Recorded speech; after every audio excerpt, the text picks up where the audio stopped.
The CyberWire podcast is made possible in part by listeners like you who contribute to our Patreon page. You can learn more at patreon.com/thecyberwire. The long-expected U.S. executive order is out, and Politico's Eric Geller provides analysis. Eternal Blue is used to spread WannaCry ransomware, and the UK's NHS is hard hit. Fancy bear prances in NATO costume. U.S. intelligence community leaders warn the Senate that the Russian cyber threat is large, growing, and not going away. And spamming celebrates its 39th birthday.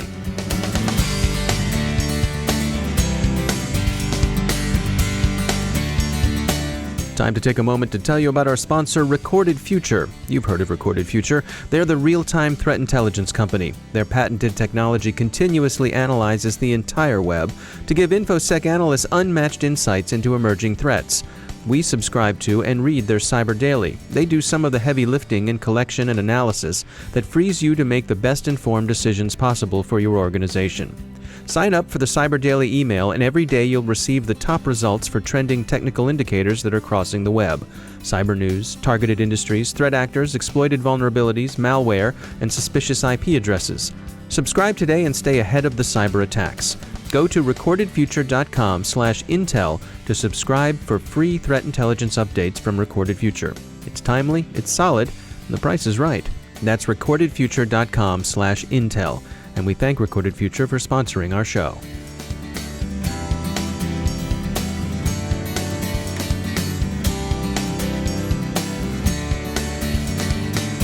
Major funding for the CyberWire podcast is provided by Cylance. I'm Dave Bittner in Baltimore with your CyberWire summary for Friday, May 12, 2017.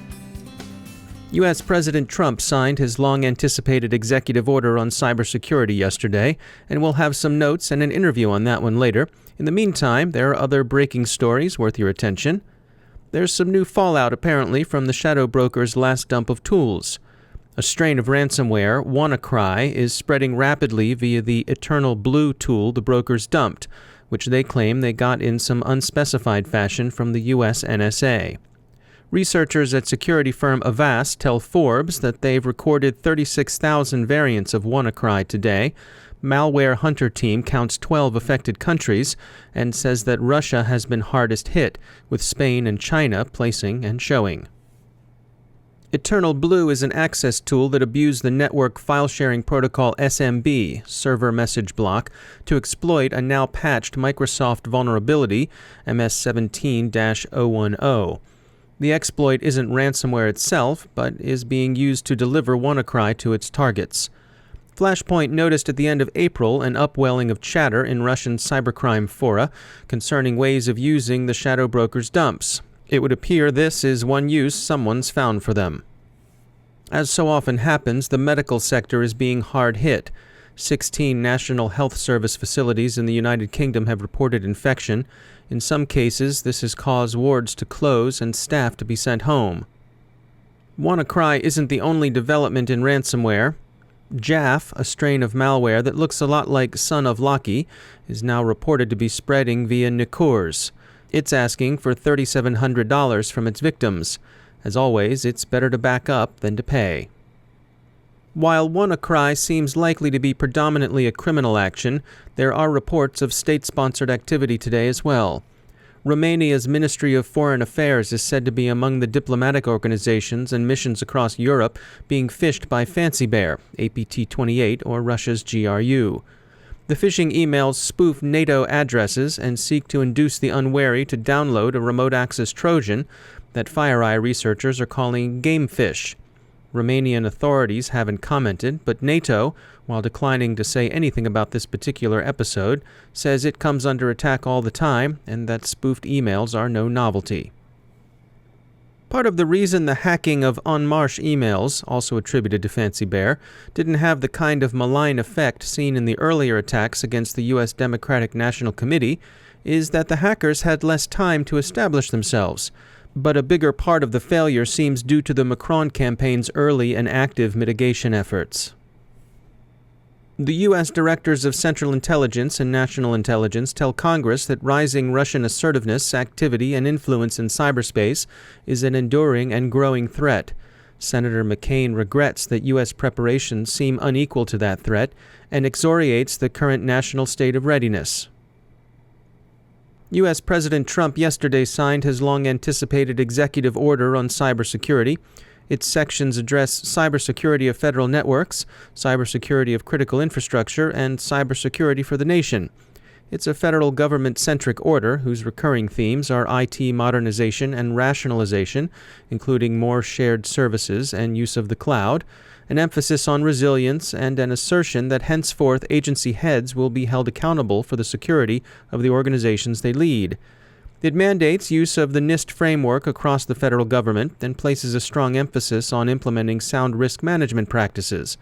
It also calls for increased cyber deterrent capability. It's noteworthy that the two agencies singled out as responsible for assessing and reporting on federal cybersecurity are OMB, which handles fiscal management, and so could be expected to address the sought-after efficiencies of IT modernization and consolidation, and DHS, responsible for securing the .gov domain. Many of the executive order's elements are relatively uncontroversial and represent continuity more than they do a break with past policy or past aspirations. Reaction has been, of course, mixed, but on balance positive. A little later in the show, Politico's Eric Geller joins us to review the order. Sophos rather sourly notes, spam turned 39 last week. Sure, it's Jack Benny's permanent age, but it's also a reminder of how enduring an obvious threat vector is.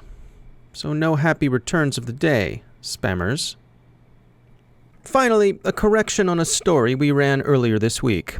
On May 8th, we made note of the Fatboy ransomware as a service offering and how it uses the Big Mac index to automatically set the price of the ransom depending on where you live. So far, so good. We went on to say that the Big Mac index has nothing to do with the delicious multi-layered McDonald's hamburger of the same name. That was wrong. The Big Mac index is indeed named for the burger. We do our best to get our facts straight, but from time to time we get it wrong, and we think it's important to let you know when we do and make it right. Incidentally, I'm more of a filet-of-fish guy myself. Rubble, rubble. Time for a message from our sponsors, E8. They'd like to invite you to take a joyride, but it's not the kind of bad behavior that you'll find in joyrides in, say, Smokey and the Bandit or Cannonball Run. It's a joyride into behavioral analytics, the indispensable tool for being able to tell good behavior from bad behavior. You'll know the bad actors by what they do, how they behave, and not by who they say they are. The experts at E8 are offering you a first-hand look on a small scale with no obligation at what behavioral analytics can do for you. Go to e8security.com/joyride and hop on in. Seeing is believing, so check out e8security.com/joyride and let E8 show you what they can do.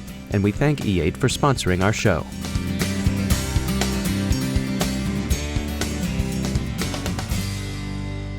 And I'm pleased to be joined once again by Jonathan Katz. He's a professor of computer science at the University of Maryland and also director of the Maryland Cybersecurity Center. Jonathan, saw a story come by on InfoWorld about some HTTPS inspection tools that might weaken security. Let's start with some basics here, though. Can you just give us a quick overview of how HTTPS works and how that traffic can be inspected? Yeah, so let me start with a very high-level overview of how HTTPS works.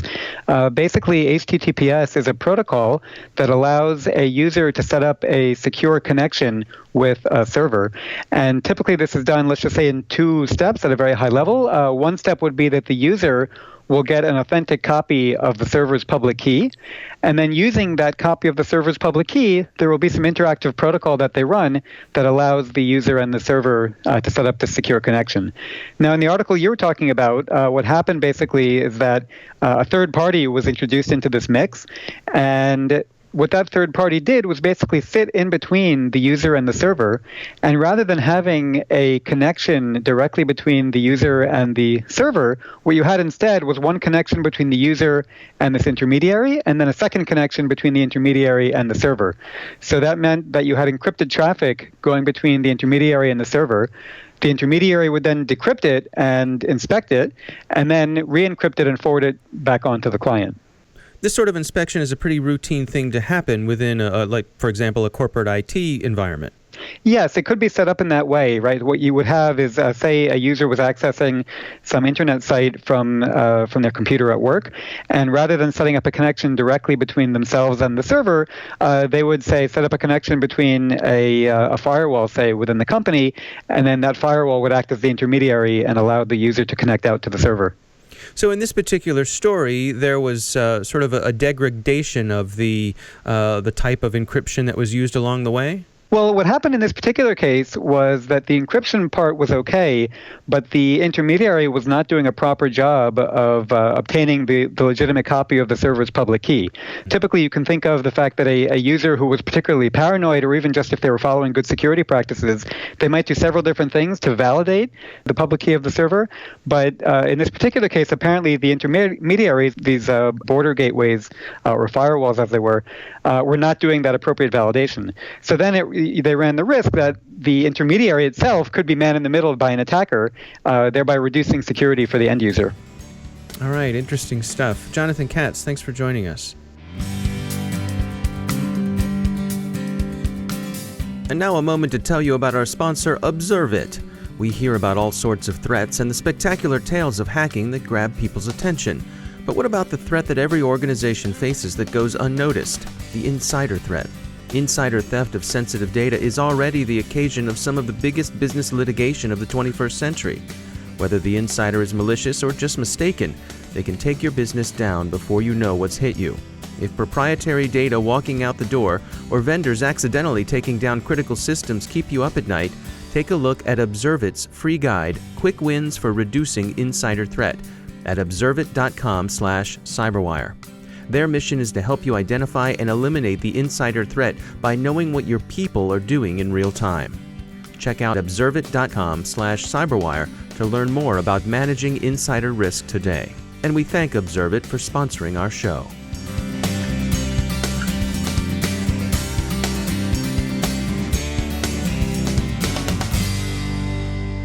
I'm pleased to welcome Eric Geller back to the CyberWire. He's the cybersecurity reporter for Politico Pro, where you can find his coverage of the just-released executive order on cybersecurity. Eric Geller, welcome back to the CyberWire. Thank you for having me. President Trump signed the executive order on cybersecurity yesterday. Let's start off, just give us an overview. What's in this executive order? Well, it has three major components. It deals with securing federal networks. It deals with securing the critical infrastructure that powers basically all of our modern lives. And then it deals with international engagement, essentially building a more secure world for cyberspace. So a couple of the highlights that folks may want to know about: all agencies are now required to use the NIST Cybersecurity Framework, which is something that has been evangelized in the private sector, and pieces of it have made their way to various government agencies, but it has not been an outright requirement, so it now is. The Office of Management and Budget and the Secretary of Homeland Security are going to work on essentially every agency has to send them a report on how they're implementing the framework, how they're making cyber risk management choices. And OMB and DHS have to look at those and decide, are they good enough? And then what is the sort of executive branch-wide cyber picture? And they have to tell that to the president and give some recommendations for addressing that. So that is, I would say, the big piece on the IT modernization side. I should also say that the American Technology Council, headed by Jared Kushner, is going to put together a report on all the different considerations around moving to shared services, moving to one network across the entire executive branch. So that is going to be an ambitious effort for sure. And then the critical infrastructure, the Section 2, that's kind of the other big thing. It requires essentially a study from DHS of current efforts to protect critical infrastructure, current efforts to work with the operators, and what resources they might need, and what capabilities the government doesn't yet have that it should have to protect, or I should say to help those companies protect their infrastructure. And they have to report to the president on what we could be doing better in that area. Then there's, just kind of a smattering of other things, studying power outages, creating efforts to fight botnets, looking at the defense industrial base, cyber threats to the defense industrial base. And then you get into kind of the international area, which is, deterrence, capacity building. The Secretary of State has to submit a report on an international cyber strategy. It ends actually with something that I think is really interesting and important, which is workforce development, looking at different ways to train people better, education programs, apprenticeships, that kind of thing. There are a number of reports on what the U.S. is doing, what our foreign cyber peers are doing. The Director of National Intelligence has to prepare a report on basically what we can learn from how other countries are training their cyber workforces, because that is an issue on the horizon that a lot of people are very concerned about, the U.S. falling short in that area. It really runs the gamut of a lot of the high-level cyber issues that are out there. And so far, what have reactions been to the executive order? Mostly positive. I have to say, I've spoken to a number of former Obama cyber folks who say that this is really a vindication of what they did. There's no attempt here to roll back Obama efforts.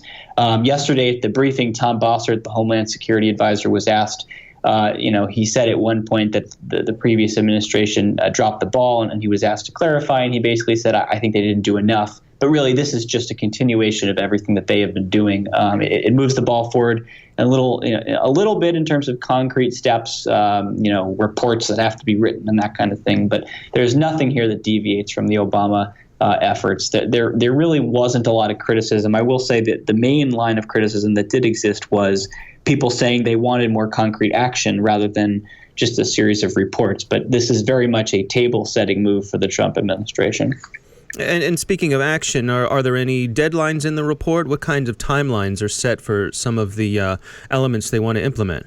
Yeah, most of the reports are due within 60, 90, or 120 days. There is a report that is due in 240 days, and a report, actually the State Department International Strategy Report is due within 45 days. So you're going to see, I think, over the next 3 or 4 months in particular, a lot of effort to move the ball forward on those reports. What are you hearing in terms of people's take on the ability to actually implement some of the things that are outlined in this executive order? A major challenge for them is going to be that they don't have people in a lot of the third, fourth tier positions, the sub-cabinet roles that are responsible for not only managing the career staffers who are doing these things, but also advocating for them and advocating for the priorities that come out of their work. So as an example, DHS has to look at critical infrastructure engagement. Career staffers are going to reach out to the critical infrastructure operators. They're going to talk to them. They're going to hear about essentially what they could be doing better. But without an assistant secretary for cybersecurity and communications, and without a deputy undersecretary for cybersecurity in the National Protection and Programs Directorate, those are two very important roles for taking the information and going to the deputy secretary, the National Security Council, and saying, here's what we've learned, here's what we need to do. So, one problem here could be that the career officials put together their reports and they filter up to the deputy secretary and they make their way to the president. But the people who are supposed to be advocating for next steps aren't in place. They're not actually ready to say, okay, here's the report. Now here's what we got to do about it. Anything that struck you as being surprising or unexpected in the executive order? I think what was most unexpected to me, looking at the other executive orders in the Trump administration so far, is that this is not very political. There's nothing in here that jumps out to you as suggesting an imminent court battle or anything like that. They even toned down the language in the botnet section to avoid specifically calling out the telecommunications industry to sort of make them a little bit happier, kind of appease them. That section is more general than it used to be. It doesn't say that they have a particular responsibility. So I think, to step back and look at this order, it's a very technical, apolitical document. It is a reflection of how apolitical a lot of cybersecurity is. As you start delving into implementation, there are, bureaucratic concerns. And so you could say there is office politics in the sense of who gets what money and all that. But this isn't a partisan area for the most part. It's not an area where Republicans and Democrats have fundamentally different visions. So what surprised me most is really how they were able to lean on the career staffers and put out a product that looks very different from a lot of the other executive orders in this administration so far. All right, Eric Geller, thanks for joining us. Thank you. And that's the CyberWire. Thanks to all of our sponsors who make the CyberWire possible, especially to our sustaining sponsor, Cylance. To find out how Cylance can protect you through their use of artificial intelligence, check out Cylance.com. The CyberWire podcast is produced by Pratt Street Media. Our editor is John Petrick. Social media editor is Jennifer Iben. Technical editor is Chris Russell. Executive editor is Peter Kilpie. And I'm Dave Bittner. Have a great weekend, everybody. We'll see you back here on Monday. Thanks for listening.